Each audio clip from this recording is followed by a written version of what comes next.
Tim. Can you tell us what your working day is like? Well, a working day in the forest is you'd go and start from the beginning, you replanting sites, you go and check your replanting sites for any sort of deer damage or stuff like that.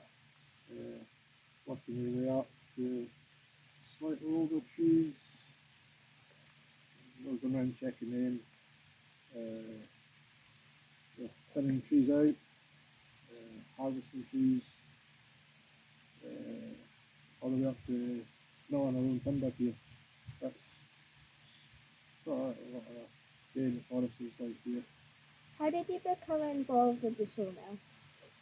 I became involved in the sawmill and the company where I used to work. I was mainly doing forestry stuff, and they had a sawmill. So I went sawmilling there, and that's how I became involved with sawmills. And then we got one here on the estate, and my experience in sawmills in the past, that's kind of ended up running the mill here. Where is the sawmill? The sawmill is based up at the farm, just up the road there. It's the most logical place at the time to put it for sharing machinery and equipment. What type of wood do you use and where does it come from? Most of the timber for milling is larch. It all comes from the estate.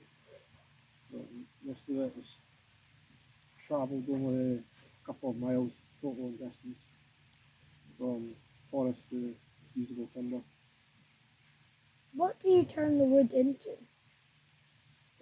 Usable timber, so anything from construction material to some of the more fancy woods would be for more internal stuff like kitchen tables or whatever anybody's looking for, you know.